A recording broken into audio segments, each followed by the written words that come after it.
Bismillahirrahmanirrahim. Assalamualaikum warahmatullahi wabarakatuh.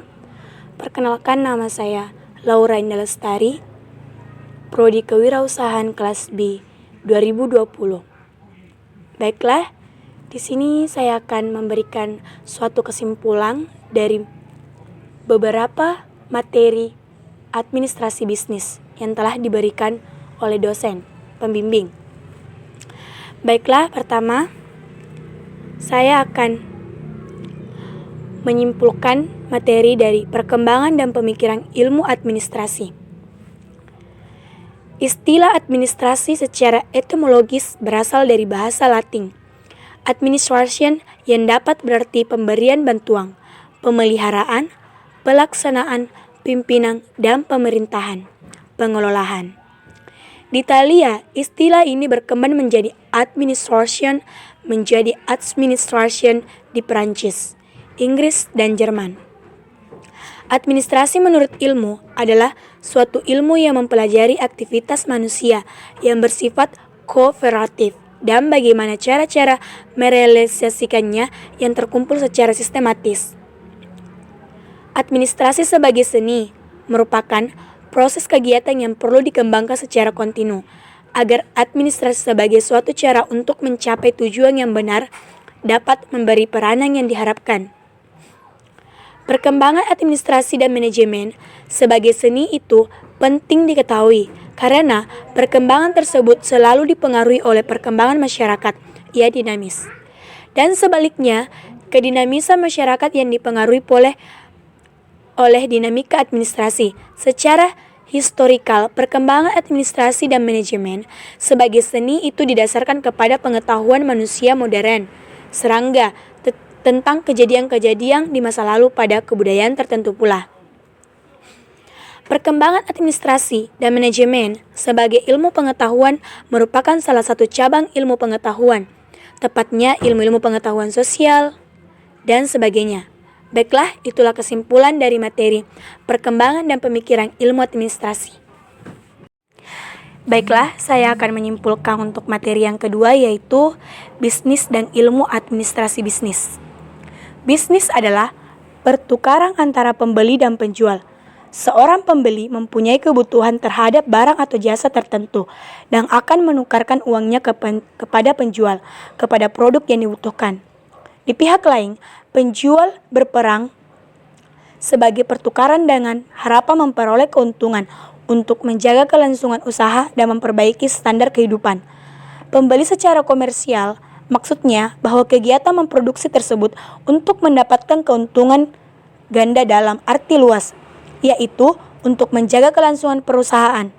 Bisnis didefinisikan sebagai usaha yang dijalankan oleh individu atau organisasi secara teratur dan kontinu untuk memproduksi barang atau jasa sesuai dengan keinginan pelanggan dengan memberikan kepuasan dan keuntungan kepada pihak berkepentingan. Bisnis adalah interaksi yang menciptakan komunikasi, pertukaran, dan proses sosialisasi yang saling menguntungkan. Sedang ditinjau dari aspek sosial, ekonomi, budaya. Bisnis adalah sebuah sistem terbuka dari sistem sosial yang bertujuan untuk mengatasi masalah pokok perekonomian, yaitu produksi, distribusi, dan konsumsi. Bisnis sebagai sebuah kegiatan memiliki tujuan yang umum, mudah dimengerti oleh semua pihak. Bisnis yang disebut perniagaan adalah untuk menambah keuntungan, menambah saham dalam pasaran, menambah penjualan, menambah produksi tersebut. Bisnis merupakan kegiatan yang kompleks. Bisnis dimanapun menghadapi tantangan diantaranya. 1. Keterbatasan sumber daya dalam produksi. 2. Persaingan yang menyebabkan sumber daya dalam persaingan pasar. 3. Keragaman latar belakang sosial, ekonomi, budaya, motivasi, dan sumber daya manusia. 4. Perkembangan iptek yang mengharuskan bisnis terus beradaptasi dengan perusahaan lingkungan. Baiklah, itulah kesimpulan dari materi bisnis dan ilmu administrasi bisnis. Baiklah, selanjutnya untuk materi bisnis, politik, dan perekonomian, fenomena sosial. Sosiologi ekonomi merupakan perspektif sosiologis yang menjelaskan fenomena ekonomi. terutama terkait dengan aspek produksi, distribusi, pertukaran, konsumsi barang, jasa, dan sumber daya yang bermuara pada bagaimana masyarakat mencapai kesejahteraan. Sosiologi ekonomi menunjukkan perkembangan yang eksplosif sejalan dengan berbagai permasalahan sosial ekonomi masyarakat, baik di negara-negara maju maupun di negara-negara berkembang yang sedang berupaya meningkatkan kesejahteraan masyarakat melalui berbagai kebijakan pembangunan. Perkembangan studi, pemikiran tokoh sosiologi klasik dan aliran pemikiran harus dalam sosiologi ekonomi sejak dekade 1980-an. Hasil kajian eksploratif yang pada tulisan ini melalui penelusuran atas perkembangan studi sosiologi ekonomi di Indonesia menunjukkan bahwa sebagian besar studi diarahkan kepada bagaimana masyarakat memenuhi kebutuhan dan mencapai kemakmuran atau kesejahteraan yang erat kaitannya dengan masalah kemiskinan. Saat ini, studi sosiologi ekonomi lebih marak menganalisis tentang kapital sosial serta masalah struktur. Kelembagaan dan sistem ekonomi nasional dikaitkan dengan kesejahteraan masyarakat. Sistem ekonomi nasional yang dimaksud adalah yang sejalan amanat konstitusi kita. Pada sisi lain, dampak pembangunan nasional terutama sejak masa Orde Baru juga banyak diteliti, mengingat kebijakan pembangunan dinilai belum mampu menciptakan kesejahteraan masyarakat.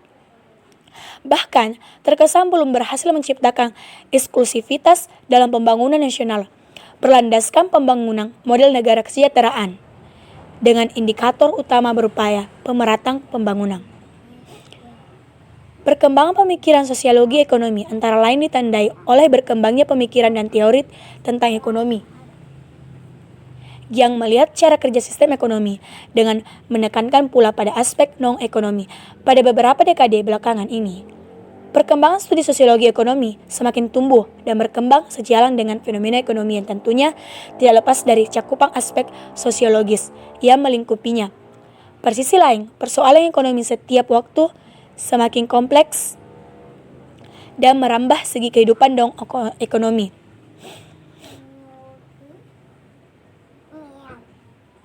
Pada sisi lain, kecenderungan sosiolog memperluas fokus analisis pada bidang yang menjadi tradisi kajian ekonomi, melahirkan subdisiplin sosiologi ekonomi.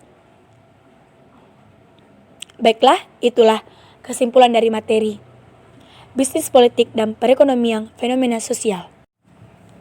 Selanjutnya, materi tanggung jawab sosial dan etika bisnis.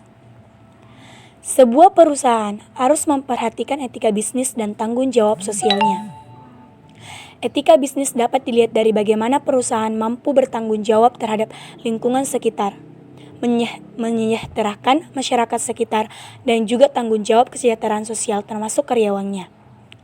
Perusahaan didirikan dalam sebuah lingkungan sosial karena ia tidak hanya dilihat dalam hal keuntungannya saja, tetapi juga dalam tindakan dan kepedulian sosialnya. Perusahaan yang tidak memiliki etika bisnis dan tanggung jawab sosial mungkin dalam jangka waktu yang singkat menguntungkan, namun untuk jangka waktu panjang akan merugikan perusahaan itu sendiri. Oleh karena itu, etika bisnis dan tanggung jawab sosial perusahaan kini menjadi sebuah isu yang penting dalam dunia bisnis. Etika bisnis adalah kode etik yang diterapkan sebuah entitas bisnis atau perusahaan untuk melakukan kegiatan bisnisnya. Dengan kata lain, etika bisnis merupakan panduan atau tuntutan bagaimana sebuah perusahaan seharusnya dalam menjalankan kegiatan usahanya. Seperti yang sudah dikatakan, bahwa etika bisnis sangat penting untuk diaplikasikan agar perusahaan memiliki fondasi yang kuat dan memiliki nilai yang tinggi. Sementara tanggung jawab sosial merupakan wujud kepedulian suatu entitas pada masyarakat dan lingkungan sekitarnya, di mana ia berada. Istilah lingkungan sekitar ini meliputi konsumen, supplier, karyawan, kreditor, lingkungan, komunitas, masyarakat, dan sebagainya. Sehingga tanggung jawab sosial perusahaan merupakan bagian dari etika bisnis. Baiklah, itulah kesimpulan dari materi tanggung jawab sosial dan etika bisnis. Baiklah untuk materi kebijakan administrasi bisnis. Seiring dengan perkembangan kebutuhan masyarakat dunia, maka seiring pula tingkat persaingan bagi para pelaku bisnis untuk memenuhi kebutuhan masyarakat dunia tersebut, sehingga kondisi yang terjadi adalah tingkat kompleksitas destabilitas semakin menguat. akibat ketidakpastian lingkungan yang tinggi, sehingga mengharuskan para pelaku bisnis terus melakukan inovatif agar mempunyai pimpinan pasar yang ada. Namun, ketika para pelaku tidak mampu melakukan inovasi, maka kondisi tersebut dapat mengakibatkan kegagalan dalam bersaing, hingga pelaku bisnis hanya bisa menjadi sebagai penonton pasar yang ada. Ketidakpastian lingkungan tersebut menimbulkan kesepakatan-kesepakatan serta hambatan-hambatan bagi perusahaan, sehingga pimpinan perusahaan harus mampu dan tetap dalam mengambil keputusan terhadap perlakuan yang akan diberi pada kondisi yang dihadapi. Olehnya itu, para pimpinan perusahaan dituntut untuk memiliki kemampuan manajemen dalam menginteraksikan dan mengembangkan berbagai elemen-elemen penting yang relevan terhadap kondisi yang ada. Dalam menghadapi tugas tersebut yang menyangkut waktu yang panjang, menghadap prinsip yang besar yang dapat membayangkan perusahaan dan keputusan yang dibangun harus mampu dikomunikasikan pada jajaran manajemen pelaksana. Untuk menghadapi kondisi lingkungan yang beragam serta ketidakstabilan lingkungan tersebut, maka diperlukan strategi perusahaan yang efektif dan efisien. Efektif dan efisien dalam arti yang mampu memberdayakan sumber daya perusahaan yang minim untuk menghasilkan dampak positif yang besar dalam waktu tidak lebih dari target strategi yang disusun. Baiklah, inilah kesimpulan dari materi kebijakan administrasi bisnis. Untuk materi pengelolaan sumber daya manusia. Era globalisasi adalah era yang sedang dihadapi oleh setiap bangsa pada saat ini dan merupakan era di mana dunia menjadi terbuka dan ini menuntut kesiapan sumber daya manusia. Untuk semakin sadar akan adanya keterbukaan juga menuntut kesadaran akan hak dan kewajibannya sebagai insan berbudaya.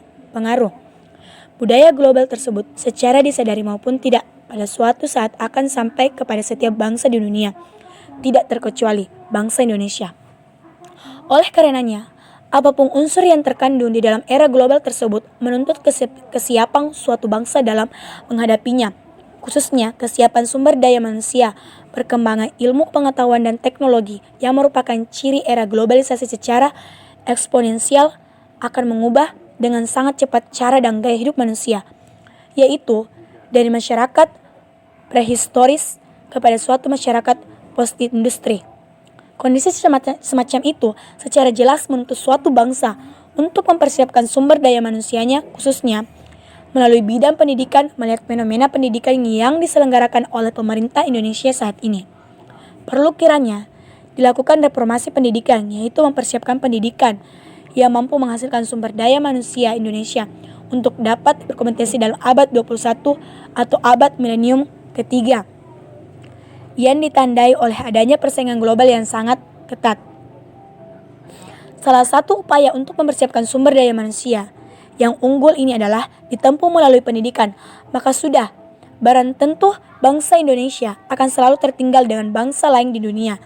Jadi, fenomena bahwa pemerintah Indonesia masih memandang pendidikan dengan sebelah mata harus mulai reformasi. Pemerintah mau mulai memiliki political will untuk memprioritaskan pendidikan dalam pembangunan yang sedang digalakkan saat ini sebagai wahana untuk mempersiapkan sumber daya manusia. Suatu bukti bahwa bangsa Indonesia masih belum siap untuk berperang di masa ini.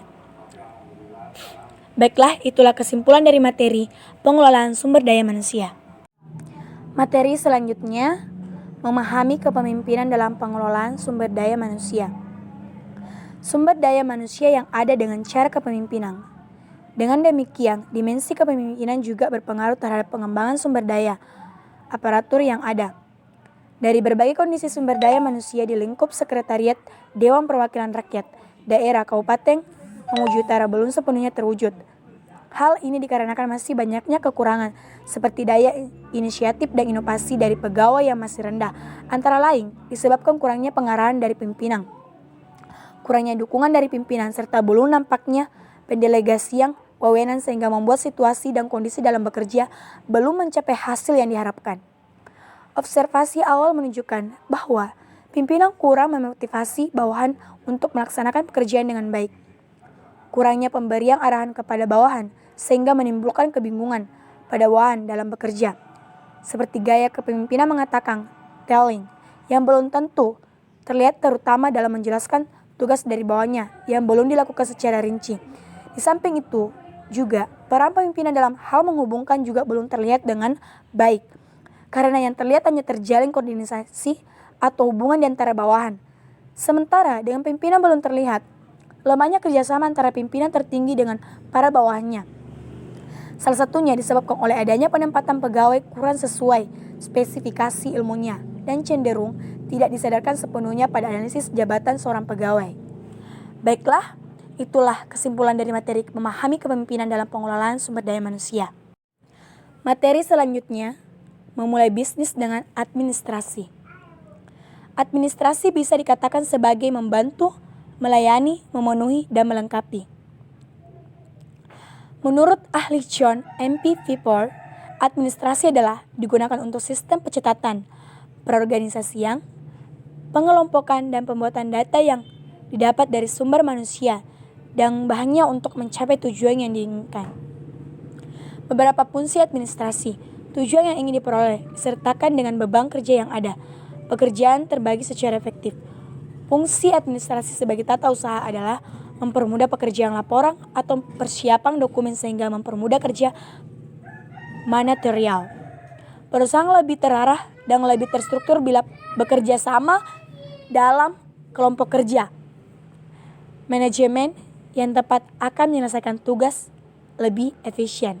Baiklah, itulah materi memulai bisnis dengan administrasi. Selanjutnya materi memahami konsep kepemimpinan. Pemimpin pada hakikatnya adalah seorang yang mempunyai kemampuan untuk mempengaruhi perilaku orang lain di dalam kerjanya. Dengan menggunakan kekuasaan. Kekuasaan adalah kemampuan untuk mengarahkan dan mempengaruhi bawahan sehubungan dengan tugas-tugas yang harus dilaksanakan. Menurut Stone, semakin banyak jumlah sumber kekuasaan yang tersedia bagi pemimpin, akan makin besar potensi kepemimpinan yang efektif. Jenis pimpinan ini bermacam-macam. Ada pemimpin formal, yaitu yang terjadi karena pimpinan bersandar pada wewenang formal. Ada pula pemimpin non-formal, yaitu terjadi karena pimpinan tanpa wewenang formal berhasil mempengaruhi perilaku orang lain. Secara klasikal, kepemimpinan dalam bahasa Inggris disebut sebagai leadership yang berarti being a leader for of lending the qualities of leader. Namun secara teknologi, ada beberapa kepemimpinan menurut para ahli yang dipandang dari berbagai perspektif, tergantung dari sudut mana para ahli memandang hakikat kepemimpinannya. Itulah kesimpulan dari memahami konsep kepemimpinan. Materi selanjutnya, memahami kewirausahaan atau memulai bisnis baru. Kewirausahaan, entrepreneurship adalah kemampuan kreatif dan inovatif yang dijadikan dasar kiat dan sumber daya untuk mencari peluang menuju sukses. Sesuatu yang baru dan berbeda adalah nilai tambah barang dan jasa yang menjadi sumber keunggulan untuk dijadikan peluang. Jadi, kewirausahaan merupakan suatu kemampuan dalam menciptakan nilai tambah di pasar melalui proses pengelolaan sumber daya dengan cara baru dan berbeda. Di Indonesia, kewirausahaan dipelajari baru terbatas pada beberapa sekolah atau perguruan tinggi tertentu saja. Sejalan dengan perkembangan dan tantangan seperti adanya krisis ekonomi. Pemahaman kewirausahaan, baik melalui pendidikan formal maupun pelatihan-pelatihan di segala lapisan masyarakat kewirausahaan menjadi berkembang.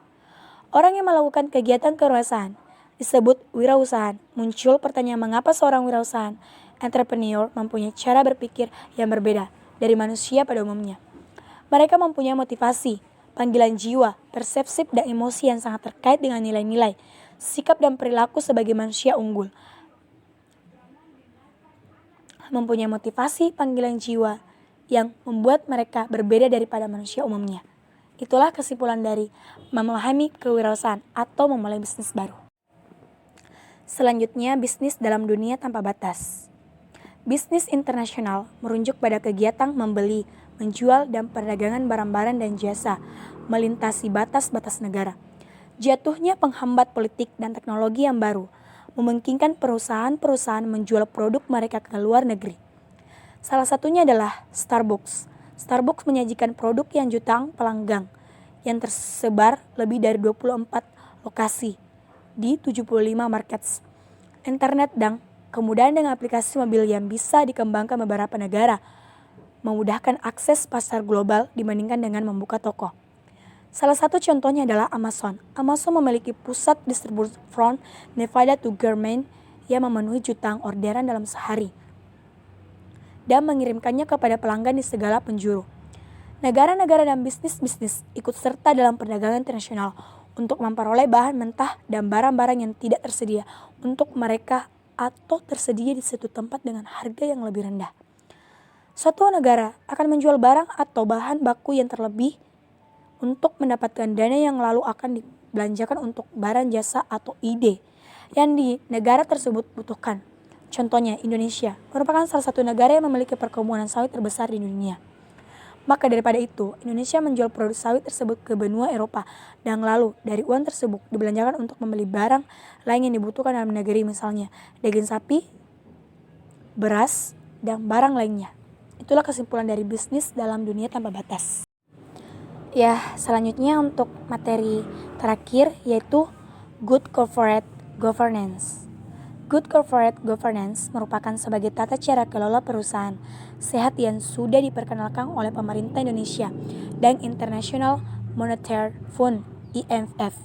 Menurut The Indonesia Institute for Corporate Governance, adalah serangkaian mekanisme yang mengarahkan dan mengendalikan suatu perusahaan agar operasional perusahaan berjalan sesuai dengan harapan para pemangku kepentingan (stakeholders).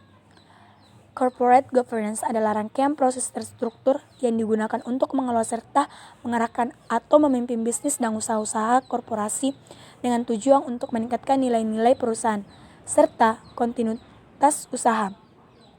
Good governance merupakan struktur, sistem, dan proses yang digunakan oleh organ-organ perusahaan sebagai upaya untuk memberi nilai tambah perusahaan secara berkesinambungan dalam jangka panjang, dengan tetap memperhatikan kepentingan stakeholder lainnya, berlandaskan moral, etika, budaya, dan aturan berlaku lainnya. Ya, baiklah, itulah kesimpulan dari materi Good Corporate Governance. Dan saya akhiri, lebih dan kurangnya mohon dimaafkan. Dan saya akhiri, wabillahi taufiq wal hidayah. Wassalamualaikum warahmatullahi wabarakatuh.